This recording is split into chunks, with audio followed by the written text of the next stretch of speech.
Good morning. Happy Monday. Welcome back. It's been a while since I've talked to you guys. Let's see. It's a Monday. We've got a busy seed week. Yep, same thing we've been doing the last 3 weeks. We're doing it again. But that's okay. Brock said he was going to be around more this week, but not today, I don't think. At least he's not here yet. So we'll get a little bit of shop work and stuff done. Hopefully Brock can film for us a day or two. But the sprayer it's mostly done. It's basically ready to go. We'll talk about that in just a second here.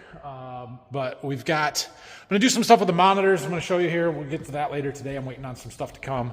My parts drop. And Dad's got to service the liquid system and do the nozzles and, make sure the filters and all that kind of stuff. He handles all that side of it. So we're just going to let him. But yeah, good morning.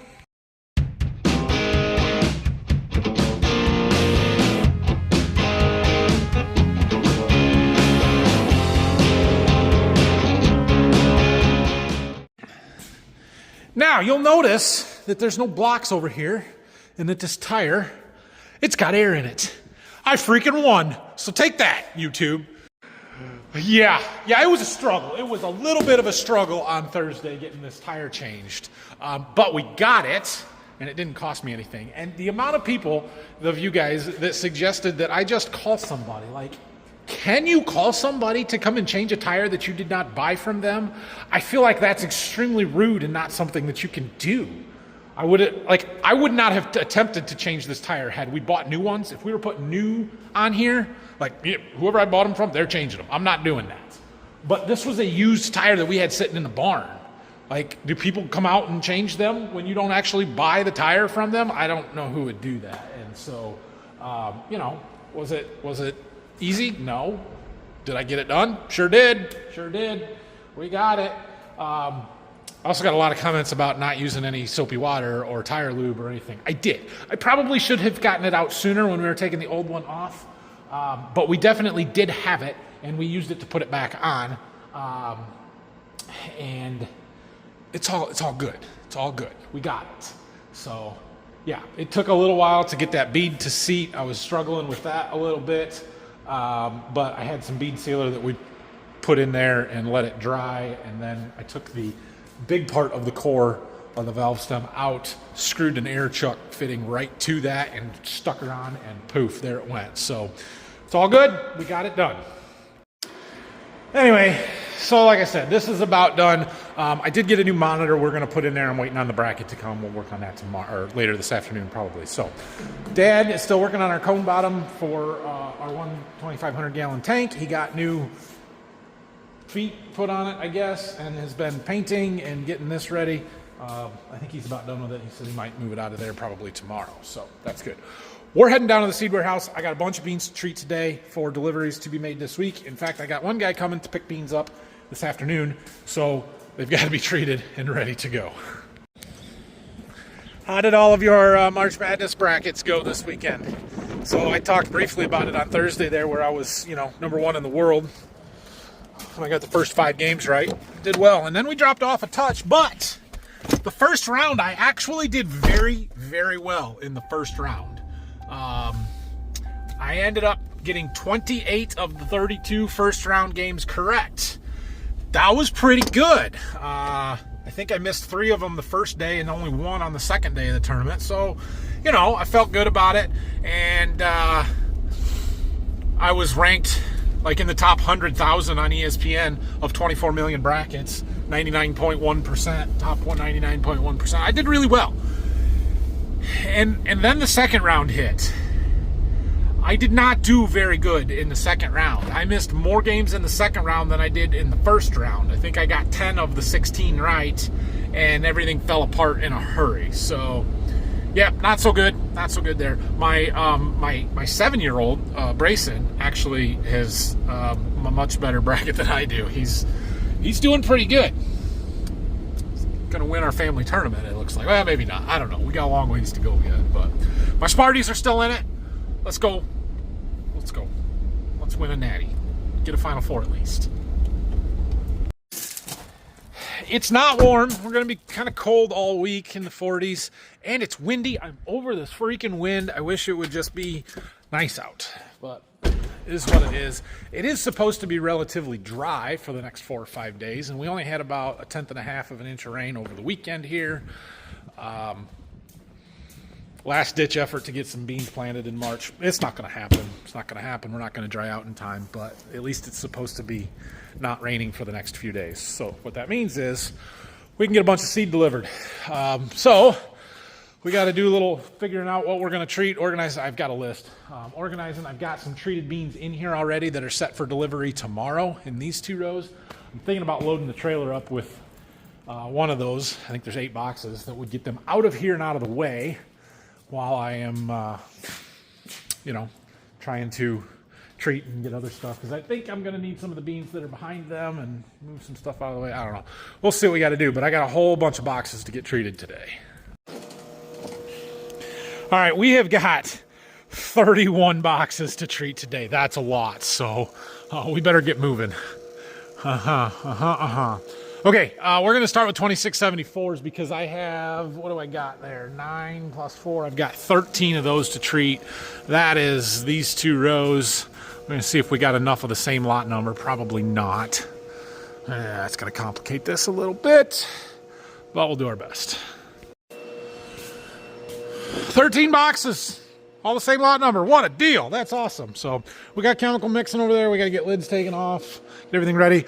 Everything we're going to treat today is going to get Cruiser Max Apex, our base treatment. Most of what we're going to treat today gets our Exceed, our inoculant. We're going to talk about chemical today, what we're using, why we're using it, what it does, what it's for, all that kind of stuff. We'll get into the 3 products that I'm treating with. Well, maybe the 4 products that we're treating with, even though we're not using a couple of them today. This seems like a good spot for that in the video series here. The good news is with the Apex and the Exceed is they're 2 separate tanks, 2 separate pumps, no mixing together. We can turn one on and off without the other one, and it doesn't matter. We can go back and forth between those treatments really easily. So I just tapped this keg. That's a full one. This wasn't quite empty, but I was going to say it's a 15-gallon tank. It's a 15-gallon keg. We're going to use that whole thing up today, so we're just going to pump a bunch in there. We're going to use more than this whole thing. Turn on my agitation. Let her mix for a while in the tank there, but it should all be good. Oh, I need some glitter. Oh, I don't want to do it, but we're going to put glitter on some of these beans because these are small beans, and the ones that are not getting inoculant, at least, we'll go ahead and put our glitter on. Since we're talking about what we're putting on our beans today, and I've got to fill the glitter treater, glitter applicator, we might as well talk about this stuff. This is Pearl Bright, and you can see it's glitter. That's what it is. You can, yeah. If we look at the label that's got stuff splashed on it, you can see that it is mica / titanium dioxide, 100% titanium dioxide, seed finishing product that adds luster and flowability to treated seed. I don't know if it's true that it adds flowability or not. Some people think that it does a little bit. It does help the seed dry a little bit faster, which is why I use it and like it. No, why I use it, not like it. I don't like it. I don't like it at all because it gets glitter everywhere. Like, literally everything in here is coated in glitter. I've got my air filter running, sucking air through those filters, trying to help clean up the air a little bit. That's probably, I need to mount it up here, but it's better than nothing. Anyway, we add this occasionally, and I've gotten away from it as much as possible, but when we get some super small beans, and these are like 3,300 seeds per pound, these 2674s, yep, 3,300 seeds per pound, they tend to come out a little bit stickier, a little bit wetter, and so adding that glitter helps them dry and not stick and stuff. Now, I've also heard that this powder is not great for the inoculant. That's a living bacteria, and it can kill it because it dries it out, and it, I don't know. Anyway, I don't use it on beans that get inoculant. Right or wrong, that's my theory. I don't use it there. So we're not going to put it in all of them, but we're going to put some of this on. We have to dump that bag into that treater, applicator, hopper, whatever, and it's going to make a giant mess, and I hate this stuff. But we've got it. I bought it and used it because a few years ago I was custom treating for a guy who wanted it on all of his beans, because it does make the beans shinier and prettier, and they just look better. but that's pretty much all it does in my opinion, other than the drying aspect. And if you're treating normal sized beans, that's insignificant and doesn't matter. So but yeah, so we bought it for that, and then I don't treat for him anymore, and now I've got all this stuff, and so I'm just using it up where it makes sense to use it up, basically. Ugh. So this stuff is used a lot in food, you know, candies and stuff to make them shiny and pretty and all that. I do not want to know what the factory that makes this stuff looks like, because it's got to be sparkly everywhere. Anyway, let's see how I do here. I'm gonna spill this everywhere. Maybe I should set up a camera. I'm gonna block your view, but you guys watch from there.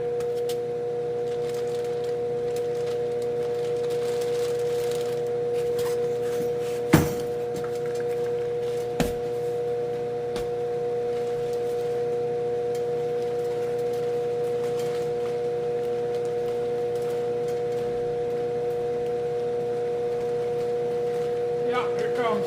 Oh.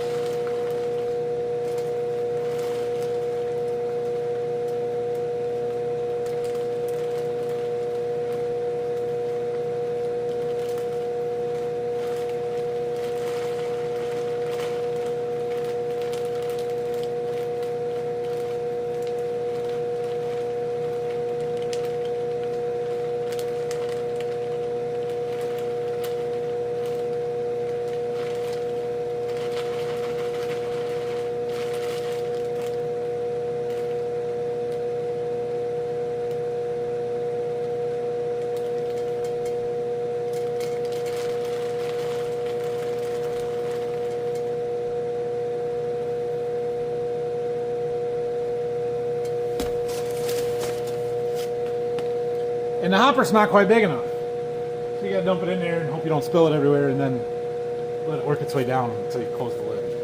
Ugh. I didn't go to the strip club, honey. I promise. I didn't. I just treated beans.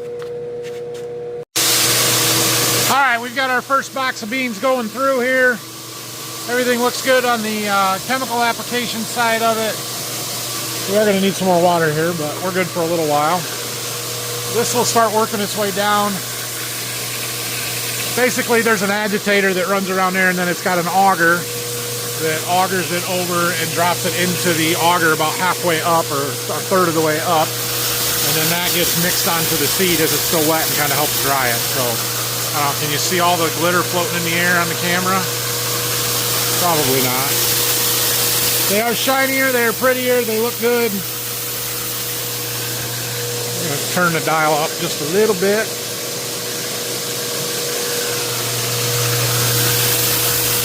Yeah. Anyway, that's what we need. We need, I think, 4 boxes without the inoculant on it. Brock is here today. He did tell me he was coming on Monday. I kind of forgot. But anyway, he's going down to work on that sprayer. We got to clean the cab up a little bit yet. Put some wax or ceramic something, spray on stuff on the hood. Just do a little final cleaning up and washing windows. So he's going to work on that. I'm going to keep treating beans. We're going to get a bunch done today. We're down to our last 2 boxes on this first run here.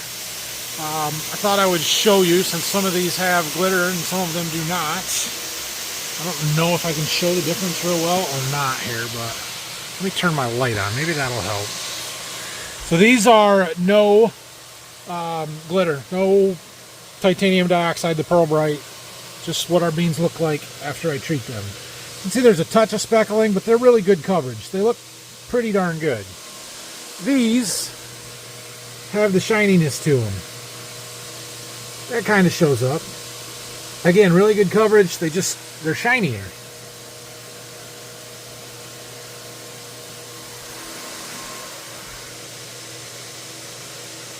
So, I don't know. That's what it does.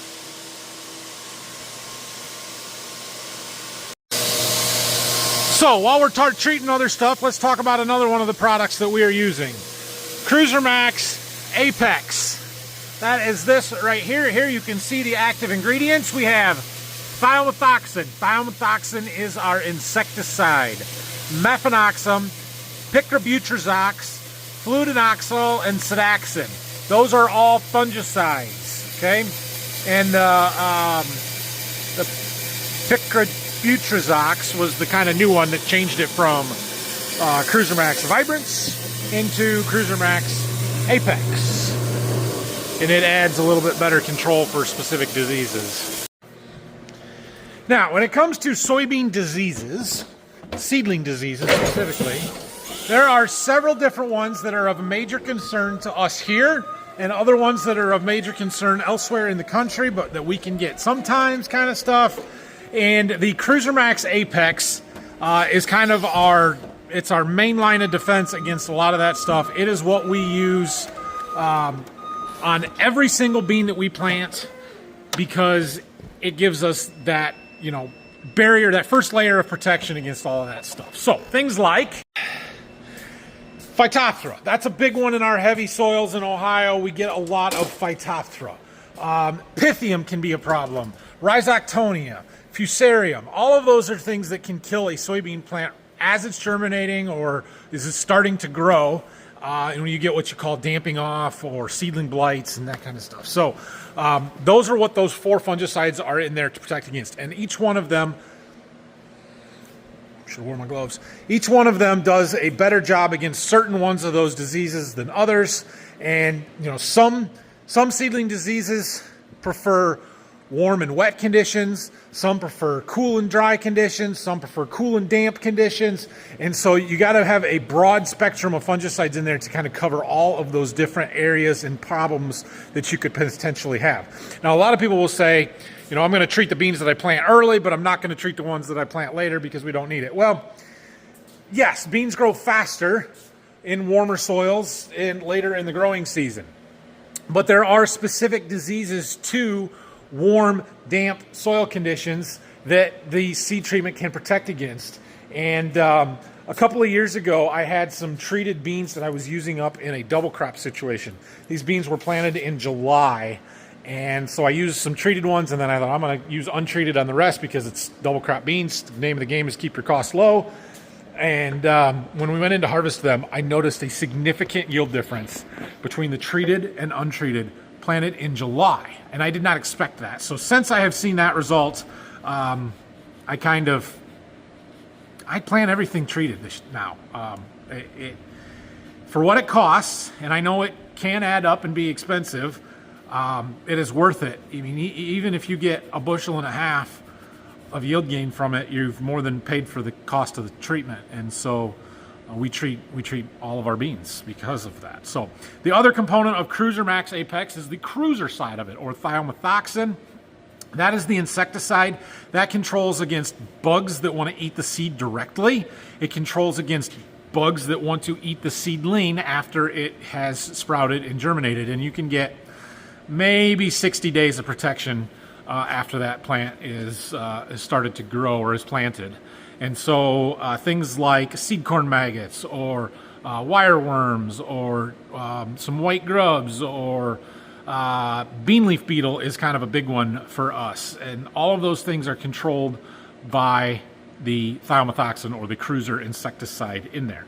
Now, one thing I did want to talk about is thiamethoxam is a neonicotinoid insecticide, and neonics have gotten a pretty bad rep in the industry or in the environmental side of stuff over the last 10 years here because of the bees, right? That was blamed for some of the beehive colony collapse disorder stuff. And I'm not going to sit here and say yes or no whether that's a contributing factor or not. I will tell you that for the majority of the seed that we plant, it's done in the very early spring. There are no flowers out. The beans are not out foraging looking for stuff. And we are putting the seed in the ground, right? It is not broadcast on top. That insecticide is getting buried and should have very little exposure to flying insects that are out in the air, in the environment, without actually trying to feed on the seed or the seedling that we're trying to protect. So I don't think that it's a major contributing factor to that, but I am not the expert on this. And like I said, we do a lot of stewardship stuff in order to kind of protect against that, right? Like I don't want to kill the bees either. We like the bees. And so, you know, burying the seed, putting it in the ground, and trying not to create any dust off, which that's been a big thing is, you know, these vacuum planters and stuff, we're we're sucking air and we're causing maybe some dust off of the treatment that's getting in the air, and maybe that's where it's coming from. But the newer formulations of these treatments, specifically with Cruiser Max Apex, with some of the seed lubricant stuff that we were using instead of just using a straight talc product, we've reduced that dust load tremendously in the last 5 years. And so, we're doing the best that we can. So that's the Cruiser Max Apex. I'll probably think of some more stuff we want to talk about on that here in a little bit. But for right now, we got 4 more boxes. We got to get lids off and get these going. These are all 2315s. They are getting our inoculant and our Cruiser Max Apex. We're going to talk about the inoculant next, what that is, why we're using it. Keep her moving. We need to refill our inoculant tank before we start on these other boxes. There's a little bit left in there, but gonna need to fill it up. So I thought I would show this process. We'll talk about more about what this is and why we're using it in a little bit here, but look at the bottom of that. See how everything is kind of settled out there? I don't know if you can see that very well or not. But it's important before we open these that we kind of massage these bladders, get everything all mixed back up so that it is not settled out, because there's a live bacteria in here and we need it to be thoroughly distributed and mixed and not sitting on the bottom of the bag when we empty it. Yes, one more note on the Cruiser Max Apex. On the Cruiser side of that and the insecticide there, I remember way back when I first started in the seed business, 15 years ago or more now, I remember doing a side-by-side. A lot of people at that time were still just using a very, very... Hold on, be right back. Well, that box is done, but our treatment tank ran empty. Whoops, it's okay. They all made it. It says there's 4 pounds left in there. That's nothing. Clear it. Continue. Let it clear out.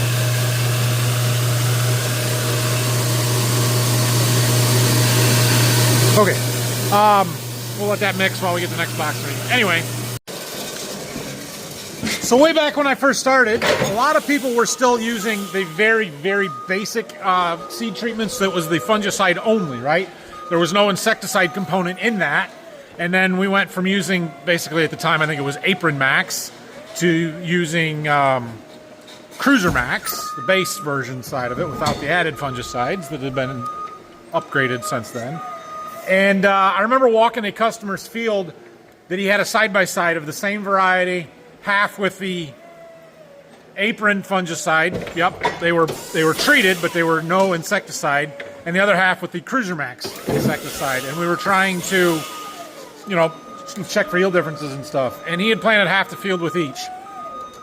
You could see to the row where that changeover happened, because the bean leaf beetle damage, the early season bean leaf beetle damage, when they were still in the unifoliate to the first or second trifoliate stage, was tremendous. Like, there was a huge amount of leaf feeding on the untreated, or not untreated, the fungicide only treated beans, and there was almost none in the insecticide treated beans. And ever since then, it's like, yeah, okay, that works. If you have bean leaf beetle, which we do, you need to be using insecticide on your seed treatment. So that is my base treatment, Cruiser Max Apex. Every single bean that I sell basically gets that on it.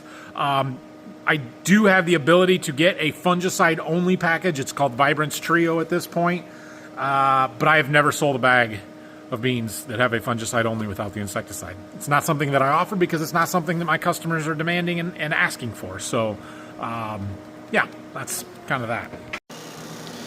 Now we'll go ahead and pump the rest of this keg into here.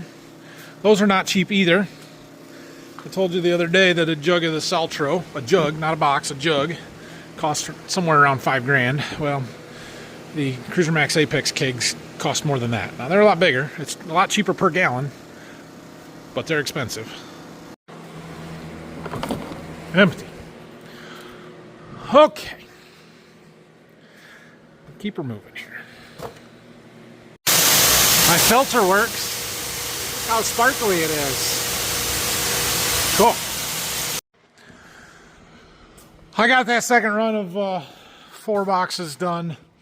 We're going to go eat lunch. It's lunchtime. So what is that? 13, 17 boxes. That's pretty good. That's more than half of what I was hoping to get done today. We're going to have to clean them up, though, and organize them, stack them up, because I'm just not going to have room to get all the rest of them out here. So we're going to let them dry for a little bit while I run in the house and grab some lunch, and then we'll come back and keep working. All right, back out here. I got Brock. We're going to get all these lids put on, get these stacked up, zip tied. And then we'll start the next one. We've got just 2 more varieties to treat, I think. We got a bunch of the 2292s that are on the end, and then something else. What do I got? 2292s. Oh, 2 boxes each of a 3035 and a 2814. So I think we're going to do the 2292s next, which is that row way over there. Now the tricky part here is figuring out where to put this stuff to get it out of the way, but accessible. Like those 2 boxes that he's putting in there right now, those are leaving Wednesday morning, along with 6 other boxes. So we're going to just put them in that row because I won't need any more 2674s, which is the variety that we already treated today. The 2 rows next to him there are already treated beans that are leaving tomorrow, hopefully. Now I need 3 of the 2674s with inoculant. So 2 of those plus 1 of the singles in the same row. And then I've got like 3 or 4 other customers' stuff that we just treated for. I think there's 4 total here that are all leaving this week, but not till like Wednesday to Thursday. And I want to treat a bunch more, obviously. So now I do have 1 guy that's coming this afternoon to pick up 2 of those first boxes that we treated, plus 1 more that we're going to do here next. Yeah, we'll find a room. Needed to create a little room, so we loaded up tomorrow morning's load. We'll back that back in the seed warehouse here tonight after we're done, but get stuff out of the way. So now we've got some room again. We've got everything kind of off to the side and in rows by customer for the most part. We need to treat those 2 boxes. Sweet. We need to treat those 2 boxes and then a whole bunch from that other side down there. There's some big beans. Those boxes are about as full as anything I've seen yet. 2814s. All right. 2 boxes, treatment, Apex plus inoculant, which is all what we're primed up, ready to go, loaded up. I stirred everything up. I got the agitation running in 1. Let's go. Pretty big beans here. I turned up the water just a little bit. As soon as the first come out, make sure our coverage looks okay. It looks fine. Let's see once they build up a little bit more. We might need to turn the water up just a touch more, but it won't look too bad to me. We are putting inoculant on with it, which kind of acts as a water in a coverage situation. So let's talk about our inoculant, what we're using and why we're using it. To understand why we use inoculant on soybeans, you first have to understand what a soybean is or what type of plant. A soybean is a legume, and what that means is that they fix nitrogen, which the soybeans themselves don't actually fix the nitrogen. There is a bacteria in the soil called Bradyrhizobia, and they have a symbiotic relationship with legumes and with their roots specifically, that the soybeans excrete sugars and nutrients through their roots that feeds this bacteria. This bacteria then takes atmospheric nitrogen, right? Because the air that we all breathe in that's everywhere is 78% nitrogen, and they convert it into a plant available form. There's all this nitrogen in the atmosphere. Plants can't use any of it because they can't use N2 gas, but as soon as it gets converted into a usable form, nitrates, nitrites, ammonium, then it can be taken into the plant and used, and that's what this bacteria does. Now, this bacteria is naturally occurring in our soils. The longer it's been since you have had a legume in there, the lower your populations are going to be. And so what we have is an inoculant where we can artificially add that bacteria back onto the seed to put it right in the root zone so that they can colonize those roots as soon as that soybean starts growing and fixing that nitrogen to help feed that plant. So the inoculant that I use is this Exceed 500 XR. Most inoculants use the same active ingredient, and we're going to see if we can read a label on one of these boxes. Right here. Bradyrhizobium japonicum. japonicum. And there's the amount that's in it. It's very little, right? By weight, it's very little. Because you got to have a carrier to get even distribution, and you've got to be able to feed it. It's a living bacteria. It is alive in these bladders inside here. And so we need them to be able to stay alive in the packaging until we can put it on the seed so that it is active once we get it planted in our soils. Now again, this bacteria occurs naturally in the soil. All we're doing is adding more of it to try and colonize the roots faster to get more root nodules. Because when that bacteria colonizes soybean roots, it forms a nodule. And that's what we can tell on our soybean roots. Makes them, or tell how they're producing nitrogen and that they're active. So inoculant is fairly cheap to the grower. And so it's something that we can put on reasonably. Takes very, very little yield increase to pay for it. And if there is any chance that you need it, it is worth doing. We'll watch Brock in the background here. And so I put a lot of inoculant on. We use a bunch of it. We use it on our farm. I treated a bunch of beans with it already that are all for customers, or almost all for customers. So yeah, that's what that is. There are lots of different manufacturers of inoculant. I don't know that there are actually different manufacturers, different people that sell it. Some people add in different plant food type stuff. They could add a micronutrient package, a growth promoter, or whatever else they could put with it. I don't know if any of that's necessary or not. Some of those products get sort of expensive. And for me, the play is that this is really cheap. It is a good thing. You need this, and we can add it very, very reasonably to the seed. When you start adding all this other stuff in, now you start talking about $5, $6, $7 a unit for inoculant, and all of a sudden it's like, okay, that's not as reasonable as what we can do just this Exceed 500 XR for. Now, there is some quality differences in terms of the inoculant and what you get. This one is a very good one in the sense that it comes in a two-pack, or a two-part pack, right? I'll show you the empty stuff from the ones that I've already done here, but I showed you, we've got the big bladder that has the rhizobia in it. Well, there's a smaller bladder that's food for it. And as you mix them together, it helps extend the life of that bacteria on the seed. And so this inoculant has a 120-day on-seed lifespan. And so we're well within our 120-day to planting window. And we use that. We try and save the inoculated beans towards closer to planting. That's why we didn't start treating with those. The closer to planting, the better. But as long as we're within that 120 days, we're okay. And it's not like they all die at 120 days. That's just when they start reducing in numbers to the point where it's not going to be as effective. So anyway, we're using a bunch of that stuff up today. And that's why, to help increase soybean yield. So, yeah. That's what I know on that one. Questions, leave them down below. We're also going to touch on Saltro today because we use some Saltro, but in a minute. These are a 3-0 bean. They're very dusty. I don't know why this variety is much dustier than a lot of what we have done. Huh. A little box opener. It's pretty sweet. That works really well. Anyway, we're on the last run of the day here. We've got 7 more boxes to treat. These are our 2 twos, all getting inoculant. We just did 3 boxes without the inoculant, so same base treatment, just no inoculant in it. One of those goes to a guy that's got the same guy that's getting those 2 boxes that we did earlier today. And then the other 2 go to another one of my guys that we've been treating for over here, and some of these beans are for. So, we're going to run that.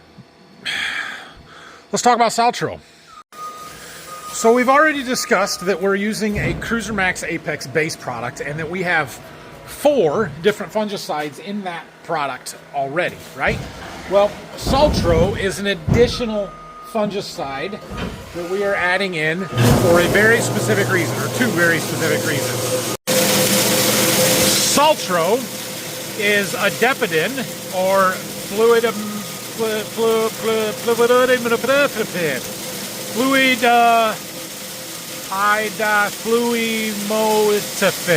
Yeah, we're going to go with that. Excuse me, I'm talking over here.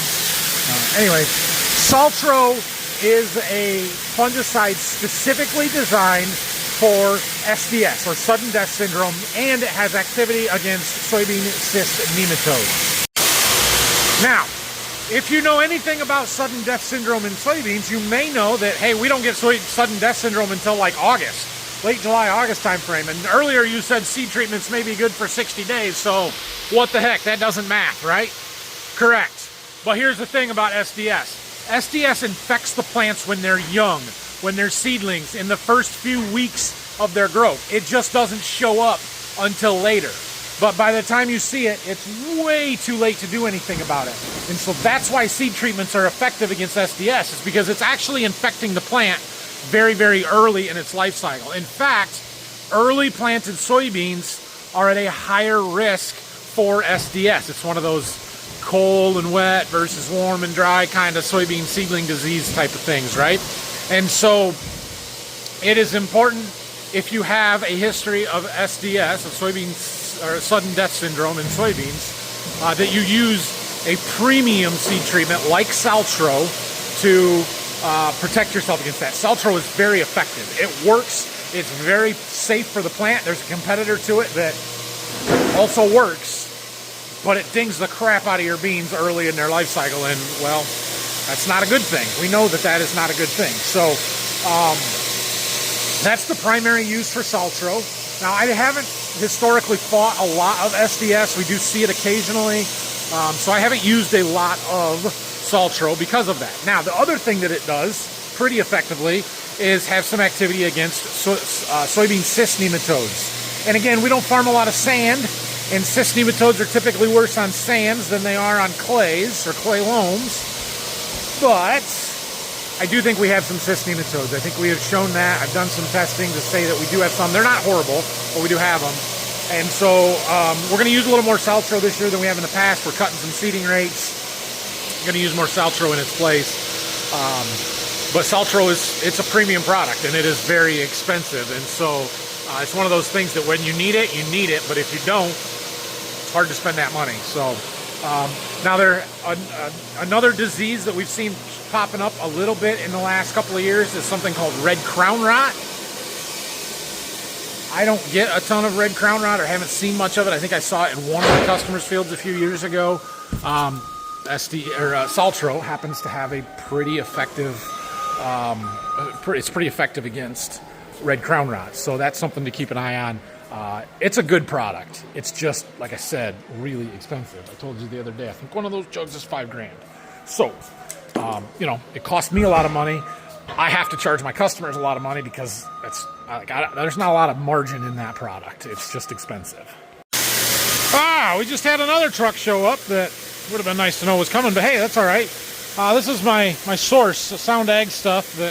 That's a topic for another day, but it's here, most of it, some of it. Last box going in. That's a pretty good day. Like, it's not even 3:30 yet, and we've done over 1,200 units of beans through this treater. That's pretty good. Now, I got an earlier start than I have been most days, and I've had Brock here helping this afternoon, so that helps things move a little quicker. But still, it's a good deal. Well, we got all those cleaned up. I had one of my customers come with a couple of wagons and take 3 boxes of beans, and now we've got 3 empties that we got all folded down, and so this begins. Folding down empties. Oh boy. Only 400 more to go, Brock. Well, we're done in the seed warehouse for today, and my brackets came that I need for the sprayer. So we're going to put that stuff in the sprayer and get our new monitor put in there. And then we're going to get the sprayer out of here, and we're going to bring the bean planter in, because Brock's going to be here tomorrow to work on the bean planter, and I am not going to be here tomorrow because I'm delivering seeds. So we got to get this done before we're done tonight. So the monitors, the 2630s, use this 2-hole monitor mount. The Gen 5s or G5s and Gen 4s use a 4-pole monitor mount. So now instead of this, we have this that can do either one, right? So it's got the 2 holes, but it's also got the 4. And so we're going to switch that part out on this bracket. I bought a whole nother bracket for other tractors and stuff, trying to get away from using so many adapters. But this one, we're just going to swap this piece because we've got a kind of a dual arm mount here thing with the camera anyway. So just, yeah, I don't want to mess it up. That's a very large display. It's much, much bigger than what we had in here before. That's going to be super nice. So I did this because this is the only thing that we had left that was running the 2630 displays that did not have, you know, Gen 4 or Gen 5 for mapping. Now, we do still have a 2630, I think, in our 8430, or we will. But that doesn't get used a ton, doesn't do a lot of mapping, and if it does, it's just tillage, so it's not important. The sprayer stuff, however, is quite a bit more important, and the data organization on this is much, much better than the 2630. It's much easier for me to do things like creating work plans and pushing stuff to the display that lets me preset it up on the computer and lets me run AutoPath boundaries. Now, I don't think I can run AutoPath with a sprayer. I don't have it on this display. I could, but I didn't pay for that. But nevertheless, it's pretty nice and what features this will let me do that the 2630 wouldn't. So I might have a 2630 for sale. I'm going to kind of get everything positioned for the spring here and then see what we got left. And if anybody needs a 2630, I might have one. Anyway, the other thing is the Ethernet cable is different. 2630s have a round plug. Gen 4s and 5s have a square plug. So I need an adapter. I have one. It's in the 9R. Brock's going to get it. We'll have to get another one. But I'm going to need the sprayer before the 9R, so we're going to put the adapter on here and see if it works. Look, it's so pretty. Okay, we're going to see what this looks like here. Get it set up a little bit for Dad. We'll have to do some more of that at some point. I got to transfer all the data. We'll have to get it assigned to our... I guess I shouldn't because the MTG is assigned in our network, so I can push data to this straight from my John Deere account, get all our fields and stuff uploaded in here. I do got some mapping I want to do with the Gator first, but we'll do what we got to do. Well, there's the display. Kind of got it set up how I think we'll want it. We might have to modify it a little bit. I don't have any section control stuff on here yet, which is probably because I haven't activated it. So we'll get there. Let's take her outside and go put it in the barn, and we'll bring the bean planter up here. We're going to have to move Dad's tank stand, but that's okay. Par for the course. She won't start today. This is close. We tried. Just, it's cold and on fire. We'll give it a couple minutes. The charger. I think we can just pull straight through here and try and get it unfolded best we can. Yeah, just needed a half hour to charge. She's all good now. We'll pull this through and see if we can't unfold it.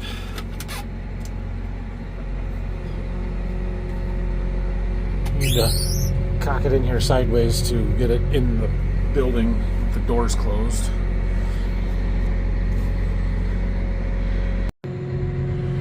Got to put our wing row units down so we can start to unfold it. We're in there.